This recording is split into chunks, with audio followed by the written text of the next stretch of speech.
Hello and welcome. I'm Matthew from Rosie and Rosie, investment property specialists helping you invest in property with confidence. It's the middle of October 2021, the middle of spring, which is traditionally a good time to be selling a home.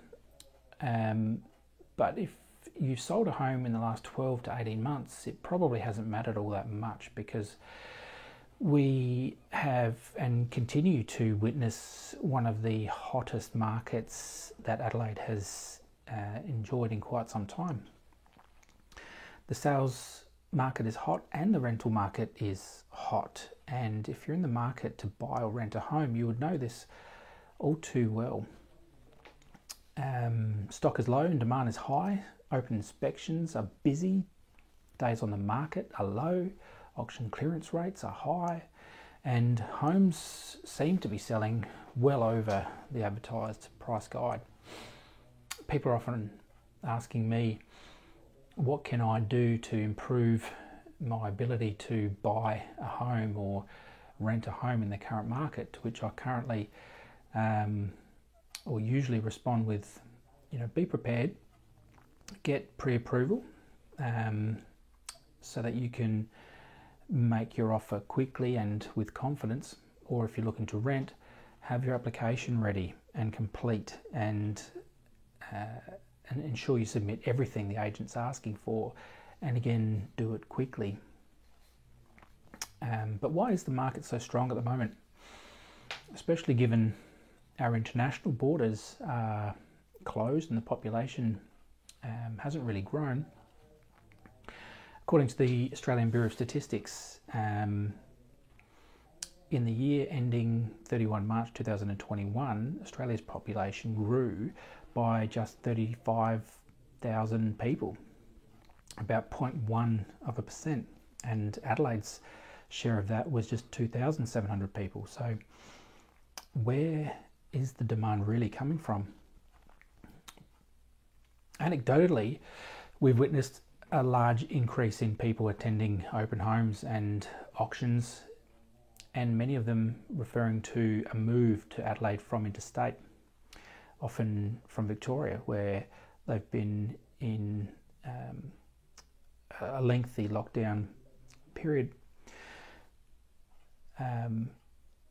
suggesting that maybe the ABS data isn't entirely up to date.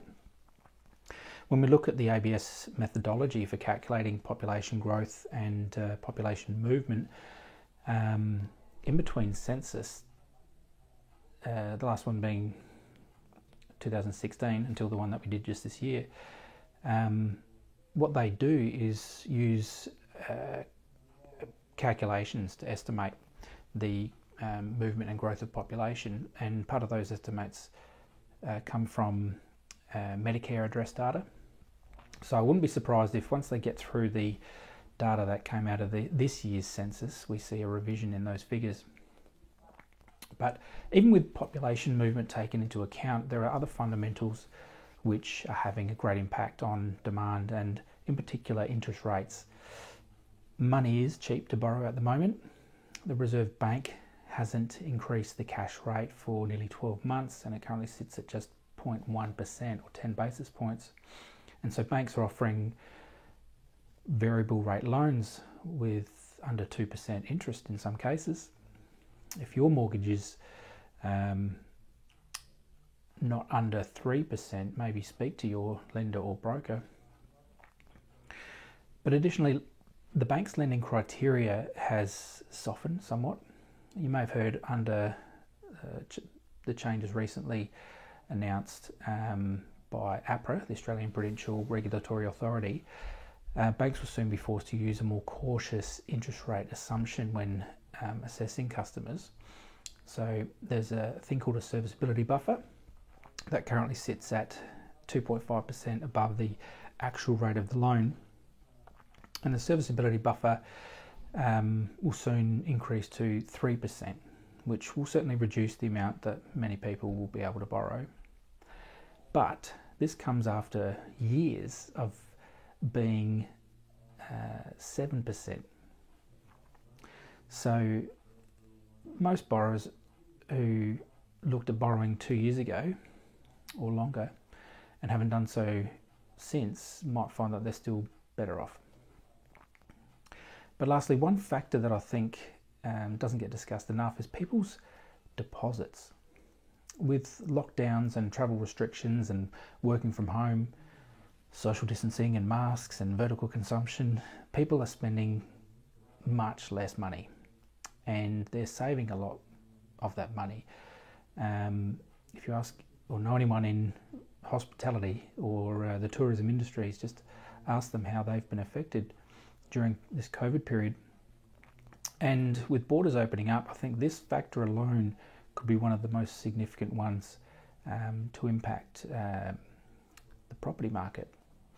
With people being able to travel and more likely to be working back in the office, getting those daily coffees and buying lunch out every couple of days, I think we'll see those savings start to get spent, which is great for the economy. But yeah, I think it will have an effect on people's deposits. So I'll keep an eye on that one.